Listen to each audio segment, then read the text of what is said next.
Bienvenidos, queridos amigos, a una nueva edición de este programa que se llama Marcando el Norte. Don José Ignacio, bienvenido a nuestro programa. Es usted ya conocidísimo, queridísimo de nuestros oyentes después de toda esta serie que vamos haciendo, ya van unos cuantos capítulos, sobre el humanismo cristiano del Renacimiento. Le tengo que presentar porque hay gente nueva que se incorpora y dice, no lo sabe, otros sí saben que don José Ignacio Ruiz es catedrático de Historia Moderna de la Universidad de Alcalá. Y habíamos visto en esta serie del humanismo dos personas, dos gigantes, Fray Hernando de Talavera y Cisneros. Pero dos gigantes, si no tienen el suelo firme, se hunden. Si dos gigantes caminan por arenas movedizas, pues lo que ocurre es que se hunden antes. Sí. Y sin duda ha salido a lo largo de estos programas la tierra firme, el estado sólido, el poder puro en el sentido de noble, y se llama Isabel la Católica, a la que sin duda hay que dedicarle un programa, porque sin ella me parece que no hay manera de explicar nada de lo que hemos dicho. No, claro, desde el punto de vista político es fundamental. De hecho, es usted el que decía que, diré, oiga, un momento, que Cisneros no hizo carrera para ser arzobispo de Toledo, sino que fue contra la voluntad de Fernando y porque la reina dijo, ahí que lo va a hacer bien. Con lo cual, creo que no soy injusto cuando digo que sin Isabel la Católica, pues a lo mejor Fray Hernando de Talavera y Cisneros no hubieran sido históricamente lo que fueron. Sí, en la historia pasa esto, ¿no? Que muchas veces se produce la confluencia de fuerzas que hace que se sumen y que un proyecto salga para adelante, ¿no? Ya hemos hablado, estamos insistiendo en esta serie de programas, las dificultades que tenía la cristiandad, y Castilla en particular, o España y Castilla en particular, que tenía muchas tensiones porque era una sociedad que estaba en crisis, que se estaba saliendo. El humanismo, tal y como lo hemos definido, fue la propuesta que se hizo y tenía que encontrar correspondencia, naturalmente, en el poder político y en el poder eclesial, o en los distintos poderes. El humanismo era la propuesta que se hacía para salir de la crisis. Es decir, tenía que salirse con un proyecto vital que naturalmente se apoyara en la idea de un hombre, de la reforma del hombre, de la reforma de las estructuras eclesiales, de la reforma de las estructuras sociales y de la reforma de las estructuras políticas. Si no se combinaba todo, aquel proyecto pues podía haber quedado en una idea. Sí, ¿no? Yo digo esto porque en la opinión general, por lo menos la que yo he tenido durante mucho tiempo, es decir, monarca humanista renacentista, Enrique VIII.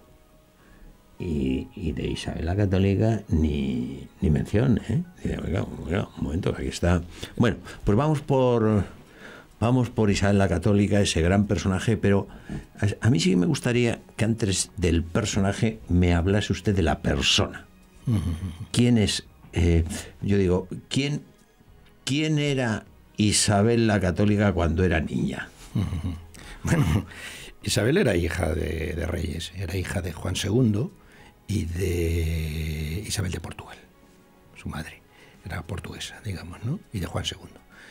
Era hermanastra, mejor dicho, de Enrique IV. Y bueno, pues también tenía un hermano que era Alfonso, más pequeño que ella, pero era varón. En toda la línea sucesoria, pues Alfonso estaba antes en la línea sucesoria. Pero nadie esperaba que podría ser aspirante a reina, ¿no? Cuando ella nació era una infanta. Se podría decir que esta es una reina contra pronóstico. Sí, en un principio, pero como en el mundo dinástico ya se sabe que muchas cosas se hace posible de la noche a la mañana. Pero esto como en el fútbol. Claro. A veces el tercera división elimina de la Copa del Rey al de primera división. O sea que esto pasa, sí. Esto pasa. Y esta es en principio contra pronóstico. Sí, pero usted ha dicho que ella es hermanastra, tiene un chico por delante, con lo cual esta no va a ser reina. Claro, padre decía que no, y sobre todo su hermano estaba casado con Juana de Portugal y era un matrimonio, su hermano era joven y por tanto me refiero a Enrique IV, ¿no? Alfonso Enrique IV era joven, se casa con Juana de Portugal y bueno, pues lo normal era que tuviera hijos, ¿no? Que tuviera hijos, iba a tener hijos. Y ahí nace todo el problema dinástico que se plantea posteriormente, ¿no? Porque Enrique, aparte que políticamente era un hombre débil, era un hombre... Bueno, Marañón también lo estudió, ¿no? Lo estudió ¿Por qué débil? su psicología. ¿Por qué? Bueno, físicamente era débil, incluso era también llamado impotente, ¿no? Parecía que podía ser impotente. Pero débil políticamente. En lo político, a la hora del mando también era, creo que en algún programa ya lo hemos citado, estaba más al servicio. Era un rey títere donde muchos de los grandes de Castilla, los Pacheco, los Carrillo, los que ya hemos citado en otro momento, los Mendoza, que eran bastante legitimistas y tal, pues eran los que en el fondo mandaban, ¿no? Él era el rey, tenía la última palabra, pero se dejaba mucho influir y por tanto la influencia sobre él era muy notable, sobre todo, por ejemplo, de Pacheco, que se había criado con él desde que era pequeño, todo, el marqués de Villena concretamente, ¿no? Uno de los grandes de Castilla, y donde las banderías en Castilla se estaba ventilando mucho el poder político, pues estaba en manos, diríamos, de la aristocracia. Esto Luis Suárez Fernández, Nobleza y Aristocracia, lo estudió en un libro magnífico que se explica muy bien todo esta situación política que se vivía en Castilla. Entonces quiero decir que Enrique IV, pues efectivamente era un hombre débil en lo político, débil en lo físico, psicológicamente también era muy débil. Curiosamente Isabel podía ser lo contrario, ¿no? Como digo, casa con Juana de Portugal, no tiene descendencia y finalmente, contra pronóstico ahí en ese caso, la reina queda embarazada y nace su hija Juana, la conocida por la historiografía como la Beltraneja, porque hay lenguas las malas lenguas en las que contribuyeron muchos de aquella aristocracia. El propio Pacheco fue uno de los que propuso, creo que era el término de la Beltraneja, la que decía, esta es hija de don Beltrán, de don Beltrán de la Cueva, ¿no? que era también un consejero del rey, otro de los que estaban alrededor del rey, ¿no? Y por tanto, como al rey lo consideraban impotente, pues nada, esta es hija. Esto no sé, hoy sí se sabría, hoy le hacen el ADN y se acabó. Se sabría, o sale en un programa de estos denunciándolo y se resolvía el tema. Pero bueno, ahí se utilizó eso políticamente. Yo tampoco lo sé si era hija legítima o no era hija legítima. Parece que algunos se inclinan a decir, bueno, pues si no fue capaz de concebir antes, pues bueno, en la corte vaya usted a saber. ¿Y cómo acabó ese conflicto? Váyase, que nació una hija y por tanto podría ser legítima. Pero el desprestigio vino. Pacheco, por ejemplo, decía que era la Beltraneja, odiaba a don Beltrán de la Cueva, lo odiaba, las rivalidades, pero sin embargo los Mendoza, de los que también hemos hablado, otros de los importantes del reino y otros de esa aristocracia que mandaba mucho, pues era legitimista y dijo, bueno, pues si la hija es Juana, pues la herencia, y en Castilla podía pasar a la hija, pues aunque solo tenga una hija, la heredera era Juana. Y los Mendoza apoyaban la sucesión en Juana. Pero esto en Castilla, y sobre todo con estas banderías, pues originó conflictos. La mayor parte de la aristocracia no reconocía a Juana, lo consideraban que no era hija legítima, y eso pues políticamente, como ocurre en la política, pues se utiliza en su contra, ¿no? De esta manera, y ante las dudas, pues al final Isabel y Alfonso, que vivían con su madre en Arévalo, son llevados a la corte, sus hermanos, los hermanos, y en las componendas que están haciendo, pues bueno, a ver si ponemos de sucesor a Alfonso. Y ahí, buscando el equilibrio político, pues están los que dicen, bueno, pues los que decían, pues si la heredera es Juana, era todavía una niña, muy, muy niña. Alfonso ya era un jovencito, y Isabel también. Isabel nació en 1451, y entonces pues cuando van a la corte, pues apenas tienen 18 años, y Alfonso unos 14 años, una cosa así, no recuerdo bien. Resultado que Alfonso muere prematuramente, y por tanto, si no es legítima la otra, a quien pasa a la sucesión, y las banderías políticas de las facciones políticas hacen que digan, bueno, y ahí estaba, por ejemplo, Carrillo, que dice, ahora es el momento de que pongamos a una reina, y en algún programa decíamos que esta chica se entere que aquí nosotros ponemos reyes y los quitamos pues como queremos. Entonces, bueno, pues puede interesar que sea esta chica la que sea la sucesora. Vamos a apoyarla en los conflictos políticos. Nuestro bando va a apoyar a Isabel. Si era legítima o no, pues hay que verlo. Hay un problema de legitimidad que plantea Luis Suárez, ¿no? En la que dice que, en realidad, como Enrique IV se casa con su prima hermana, que era Juana de Portugal, sin bula papal, él dice que Juana no era de todas maneras legítima porque no tenía bula papal para casarse con él. El problema de las bulas era un problema importante. Por tanto, le resta legitimidad a Juana, no por si es hija natural o no es hija natural, sino el problema de decir, bueno, pues si no ha tenido autorización papal, pues entonces el poder del Papa era muy notable, ¿no? Por tanto, si no tenía autorización papal, la legitimidad también es dudosa, ¿no? La legitimidad de origen no existe. Claro. Entonces, ahí esto se utiliza políticamente por los distintos bandos, ¿eh? Y ahí dan lugar a esas banderías políticas. Por lo tanto, el propio Carrillo apuesta por, que es uno de los grandes de Castilla, ya hemos hablado en algún programa antes, la importancia de ser arzobispo de Toledo, pero es que este arzobispo de Toledo era uno de los grandes, que entonces, cuando decimos tenían poder, y es que los grandes por ejemplo, tenían poder desde el punto de vista jurisdiccional, que dominaban espacios grandísimos. Ríase usted de lo que son ahora bueno, no me río en absoluto, pero como las autonomías de ahora, ¿no? Sí. Pero es que además tenían ejército, y es que además tenían hacienda, que es lo que constituye más o menos, es decir, eran poderes. Esto es lo que en el Estado moderno y en los reyes católicos van a hacer, quitar el poder a eso y centralizar un poder. Por tanto, estos tenían unos ejércitos que decían, esto es con lo que yo mando. Yo tengo un ejército. Por tanto, claro, que Carrillo fuera de esa importancia y decía, yo puedo poner un rey. Es que lo podía. Lo podían hacer, evidentemente, como los Pacheco, los Villena también decían, oye, nosotros, aquí están mis fuerzas que controlo pues, desde el Levante a esta Extremadura y tal. Claro. Claro, y estos son cómo se están conformando, por tanto, los poderes. Por tanto, hay gente que apuesta por la reina. Que sea legítima o no, desde el punto de vista político, lo que vale es el que tiene la capacidad de imponer y de mandar. Y ahí está cómo se ventilan las cosas. De esta manera, llegamos a una situación en que la reina se da cuenta que ella puede ser sucesora, ve a su hermano, ve todo. La reina Isabel la Católica. Perdón, sí, digo la reina. Se ha muerto su hermano prematuramente. Prematuramente, y ella entonces quiere decir. Entonces dice, ahora me toca. Me toca a mí, por derecho. Ella duda, por supuesto, que Juana sea legítima y todas estas cosas. También está aconsejada por cómo está aconsejada. Y ahí está el famoso acuerdo de los pactos de Guisando de 1468. ¿Qué es eso?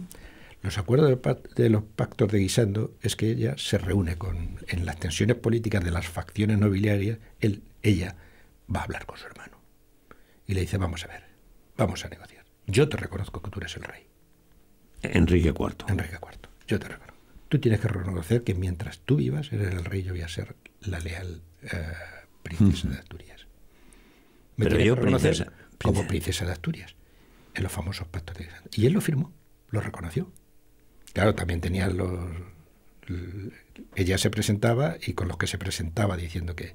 Y por tanto, en los acuerdos... Reconocerse como princesa de Asturias a Isabel era no reconocer a su hija. Era no reconocer a su hija... reconocer a ella, y era la heredera de la corona de Castilla. Claro. Si eres princesa de Asturias, se acabó. Tú eres la reina de Castilla. Y él lo firma. Y en 1468, por tanto, firma los pactos de Guisando. Lo firma a regañadientes, y bueno, pues al final, en estas dudas de esa debilidad que hemos dicho psicológica, y que Marañón la estudia, yo leí un libro sobre Felipe IV de Marañón, interesante, para ver su cabeza cómo era, ¿no? Un hombre de siempre de la duda, sempiterna y muy débil para mandar y gobernar, y encima con una aristocracia como la que tenía. Bueno, en todo ese proceso, ella ya era una jovencita casadera, la política matrimonial y la política dinástica. Y guapa. Era importante, sí. No sé si los dibujos, pero era verdad eso que... Sí, hay retratos donde se ve que es una mujer que es guapa. Por lo menos no es fea, ni en nada... Sí. Rubia. Y de la época, rubia, de ojos claros, en fin, era una chica que, bueno, está bien, jovencita, en fin, bien, ¿no? Entonces, en todas esas componendas, el rey manipula diciendo, bueno, pues esta es la princesa, lo que podemos hacer es casarla, a ver si la casamos por ahí, no la quitamos del medio, ¿no? Con el duque de Guillena la querían casar, ¿no? Bueno, un heredero del rey de Francia. Intentan, que era una persona maltrecha, más débil todavía que él, era un pobre hombre, ¿no? Un pobre hombre. Y los de Isabel también estaban negociando, y Carrillo, que era amigo también de Juan de Aragón, ¿no? Juan II de Aragón, entonces piensa que podían casarla con Fernando de Aragón. También en esa idea de unificar reinos, la política centralizadora de unificadores de reinos, porque casi siempre se había apostado por la línea de la corona de Portugal, a ver si nos casamos con Portugal, en la idea de unir reinos y crear una monarquía. Una monarquía potente, una monarquía, diríamos, del Renacimiento. Por tanto, se piensa en Fernando de Aragón. Los valedores de Enrique esto no lo saben, incluso, pero se enteran. Hay espías y el marqués de Villena tiene sus espías, se entera que Fernando quiere venir a casarse y en las fronteras con Aragón ponen control. ¡Trampas! Y los otros manejan y dicen, bueno, vamos a ver si los casamos, y teniendo el apoyo de la corona de Aragón, pues claro, nuestro bando se fortalece. Hombre, claro, de manera notable. Estamos hablando de política, ¿no? De política. Bueno, y entonces, la reina la ponen allí al cuidado y con el control, los Pacheco quieren controlarla. La reina, creo que se la llevan a Arébola, bueno, se escapa, pactado con los suyos, se escapa y se va a Valladolid, donde espera a Fernando. Fernando llega a Valladolid y al final, hemos dicho, los pactos de Guisando son en el 68 y en el 69 se casa. Se casa con Fernando, la boda de Isabel y Fernando. Y entonces, una boda que naturalmente Fernando también era primo hermano de Isabel. Necesitaba bula papal. Las negociaciones con el papado había que negociar, que me den permiso. El papa le da permiso, pero no le da la bula. A ella la engañan, que se lleva un disgusto, ¿no? El Carrillo. El propio Carrillo le dice, tenemos bula papal, está arreglado, y diciendo, y si no ya me encargaré yo, que no van a dar la bula. Esto está hecho. Y ella y la mujer pues, luego se entera y se lleva un gran disgusto, ¿no? Pero bueno, conoce a Fernando y enseguida parece que hay atracción y que le gusta a Fernando y Fernando también, y hay una buena relación. El resultado es que se casan. Se casa con el apoyo papal y se crea ya el matrimonio de dos príncipes. A la reina no hay gente que no la quiere reconocer, y como princesa hay el bando que todavía no quiere reconocerla y que quieren que sea Juana, la llamada Beltraneja. Y de aquí las circunstancias que Enrique, que no era muy mayor, en 1474, con 50 y poco años, pues muere en 1474. Y al morir Enrique, se produce ese vacío. Era reina, pero tenía que ser reconocida por el reino. Porque el problema es, no basta decir, bueno, yo soy la princesa de Asturias, bueno, y a ver quién lo reconocen, y en conflictos políticos cada uno muestra sus poderes. Como los bandos, otra vez, y ahí está. Por eso da lugar inmediatamente, en el 75 empieza la Guerra Civil. La Guerra Civil, que es, en todas esas componendas y en todos esos conflictos políticos, es cuando aparece el legado papal, que está mediando, que le dice, bueno, si da permiso el papa para que te cases, todavía no traemos la bula y tal. Negocian el cardenalato, cuando el cardenalato, el cardenal de España pasa para Mendoza, para don Pedro González de Mendoza, y Carrillo se queda sin él, y es cuando se produce el cambio de bandos. Los Mendoza se pasan al bando de Isabel y Fernando, y Carrillo se pasa al bando de Juana la Beltraneja, porque dice, esta es la manera de... Y empieza la guerra civil con Portugal. Vamos, la guerra civil otra vez, otra guerra, pero en realidad es la guerra con Portugal. Los portugueses apoyan a Juana de Portugal, a Juana de Castilla, también Juana de Portugal, porque era hija de Portugal, y entonces los ejércitos de Portugal se enfrentan a los ejércitos de Castilla. Tienen el gran conflicto, no vamos a contar esta historia que es larga. Francia interviene por el medio, Francia está disputando con Aragón los dominios en Italia, el dominio del Rosellón, y también, naturalmente, Portugal quiere el apoyo de Francia para yugular por completo a... En un principio la guerra va a favor de Portugal, del bando que apoyan a los portugueses. Finalmente se decanta del lado de Castilla y es derrotado derrotado. Total, que al final, en 1480, aparece la reina, Isabel aparece como reina de Castilla. Antes hay que decir que se firman. La Concordia de Segovia es muy interesante porque ahí es donde se define, que es de 1475, donde se define el papel que va a tener Fernando como rey en Castilla.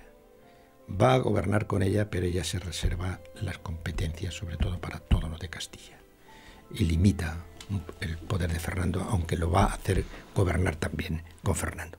Y hay otro tratado antes de 1480, que es el Tratado de Alcasovas, que es importante cuando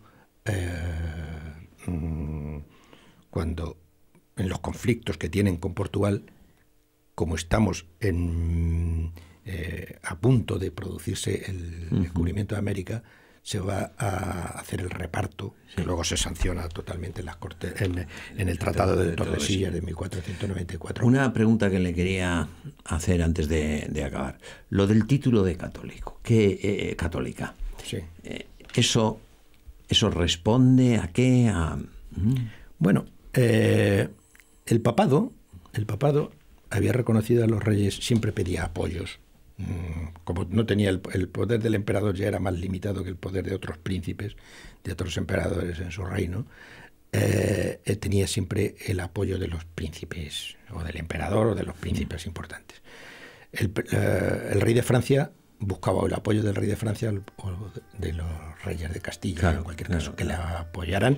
En el caso, no hay que perder de vista que en 1453, tengo que volver a recordar, que los turcos han tomado Constantinopla, y que el papado tiene el problema de defender la cultura, la civilización cristiana, y por tanto tiene que ser defendido en tanto que poder espiritual. También empieza a reclamar poder temporal, es poder también temporal, pero necesita el poder de los príncipes cristianos, ¿no? Y por tanto necesita el apoyo.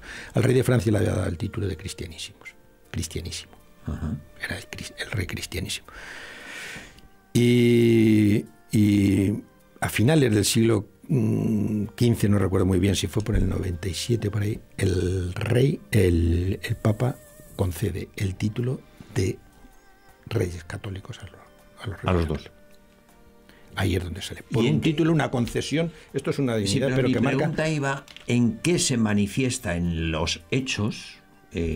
Bueno, yo creo que hemos visto algo. El proceso de evangelización es clarísimo. Oiga, ¿justifica con los hechos el título que le da el Papa? Esta es la pregunta.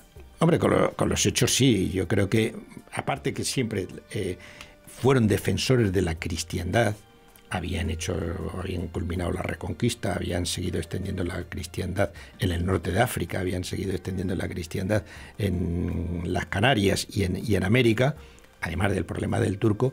Por tanto, ¿qué significa catolicidad o qué significa católico? Significa ecumenicidad. Y por tanto, son los reyes que van a llevar la cristiandad a toda la ecumene. Por tanto, es un título que se corresponde con el proyecto universalista que ellos tenían, ¿no? No hemos visto algo que me parece muy importante, que es todo el problema sucesorio que tiene Isabel. Isabel tiene 5 hijos, ¿no? Isabel, Juan, la esperanza de que iba a ser uno de sus hijos el que iba a unificar verdaderamente los reinos. Juan muere el primero. Tiene un nieto, que la tiene con Margarita de Austria, porque casa a su hijo con... La política matrimonial, evidentemente, era política, hacer pactos dinásticos. Muere su hijo, muere su nieto, muere su hija Isabel, y por eso llega también Juana. El problema de la muerte de sus hijos y de su nieto y de la sucesión por lo que ella había luchado todo, esto produjo un hondo pesar en la reina. Yo estoy convencido que ella murió, y murió joven, murió con 53 años. Mucha gente confunde lo que es la esperanza de vida con la media de vida, ¿no? Bueno, 53 años, estaba bien, murió de sufrimiento. Esta mujer lo que debió sufrir. Se entregó, y entonces creo que la muerte de la reina tiene mucho que ver con todos los problemas que tuvo de vida y del sufrimiento que tuvo tan grande. Realmente nosotros no estábamos haciendo un estudio de la reina, sino del humanismo cristiano del Renacimiento, donde la base del poder, que es la reina católica, hace posible esa renovación y esa vuelta de la sociedad y de los hombres a encontrar las raíces cristianas que se habían abandonado. Exacto. Muy bien.